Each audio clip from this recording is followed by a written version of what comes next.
ब्रह्म तेज प्रकाशमानम आत्मानां नमाम्यहम् ध्यान दीप्तम जगत साक्षिम चैतन्यम परम शिवम। बाहर शांति मत ढूंढिए, भीतर दीप जलाइए। हर श्वास में ब्रह्मांड है, बस देखना सीखिए। हर हर महादेव। क्या आपने कभी ये सोचा कि आपका अगला जन्म कैसा होगा? क्या आप जानना चाहते हैं कि साधना और ध्यान से हम कैसे अपने अगले जीवन की झलक पा सकते हैं? आज हम इस रहस्यमय यात्रा पर चलेंगे और जानेंगे कि आत्मा के अनसुने रहस्य। वीडियो को अंत तक जरूर देखें, क्योंकि इसका हर पल आपको एक नई दृष्टि देगा। तो चलिए शुरू करते हैं।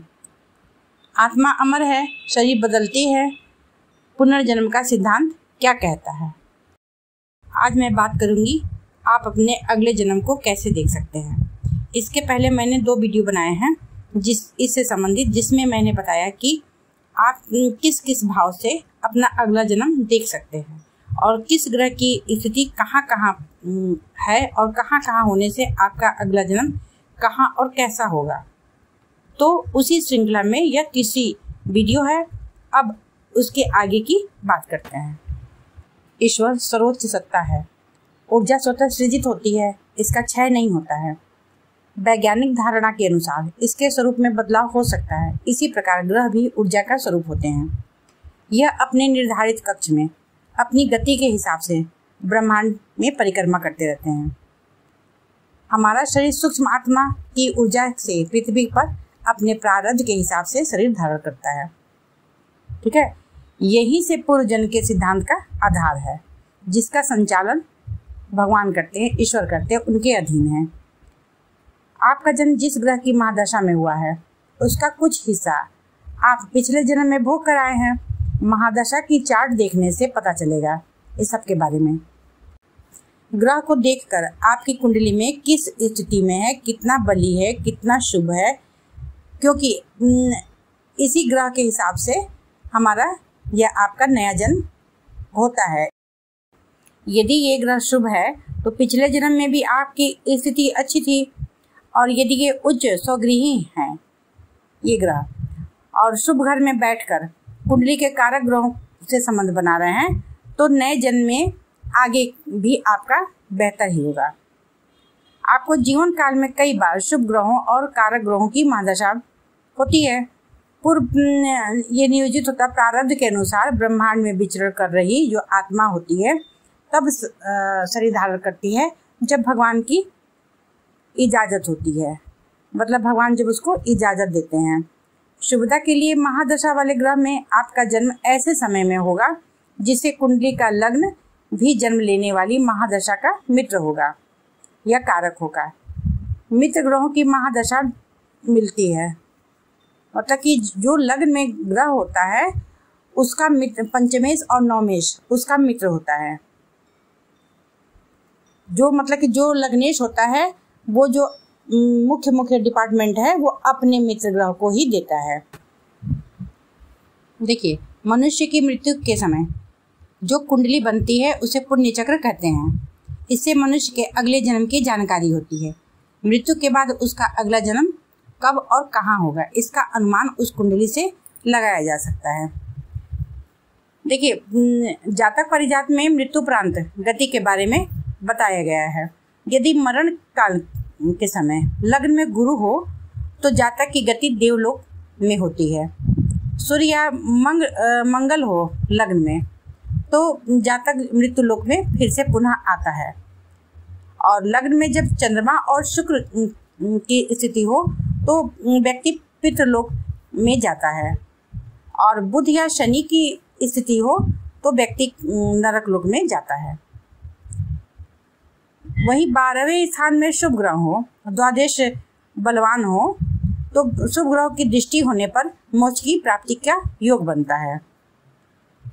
यदि 12वें भाव में शनि, राहु और केतु आदि ग्रहों की स्थिति हो या उनसे संबंध बनाते हो, अष्टमी के साथ हो, तो जातक को नरक की प्राप्ति होती है।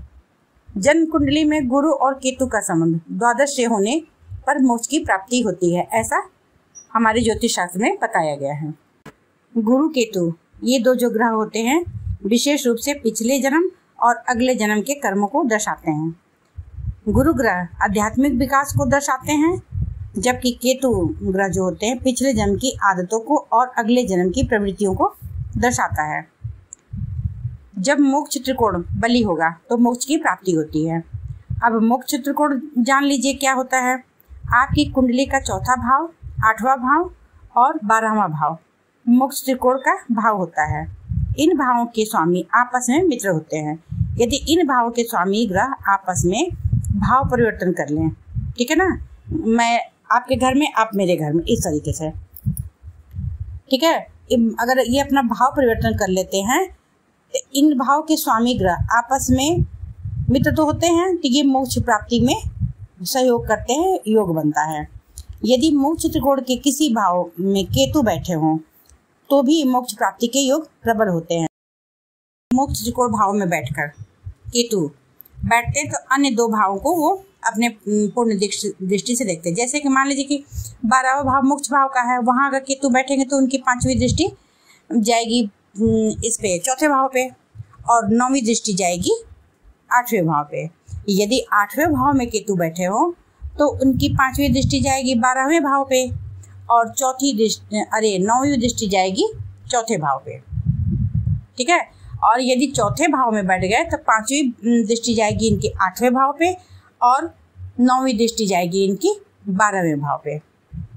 इस प्रकार मोक्ष के कारक जो ग्रह केतु हैं उनकी दृष्टि मोक्ष कारक मतलब कि मोक्ष त्रिकोण भाव पे जब जाएगी तो इसमें मोक्ष प्राप्ति के प्रबल योग बन जाते हैं, क्योंकि चौथा भाव भी जो होता है मृत्यु के बाद की यात्रा और आत्मा की स्थिति को दर्शाता है। 7वां भाव जो होता है चौथे भाव के बाद, 7वां भाव भी बहुत महत्वपूर्ण होता है। यहाँ पढ़ने वाली जो राशि होती है हमारे अगले जन्म की भूमिका तैयार करती है, क्योंकि 7वां भाव भविष्य की दिशा को दर्शाता है और अगला जन्म किस प्रकार का होगा ये बताता है। लग्न में केतु और सप्तम में राहु हो तो भी ये अगले जन्म में व्यक्ति के सामाजिक और बाहरी दुनिया में अधिक सक्रिय होने का स्थिति बताते हैं। यहाँ तक तो मैंने ये बताया आपको मोक्ष मिल सकता है कि अगला जन्म आपका आगे होगा, ठीक है। अगले वीडियो में मैं ये बताने का प्रयास करूँगी कि कौन सा ग्रह किस भाव में बैठकर किस ग्रहों के साथ युति करके आपके अगले जन्म को क्या दर्शाता है, या अगले जन्म में आपके मोक्ष को दर्शाता है, या अगले जन्म में आपके उन्नति को दर्शाता है, या निम्न स्थिति को दर्शाता है। जी धन्यवाद।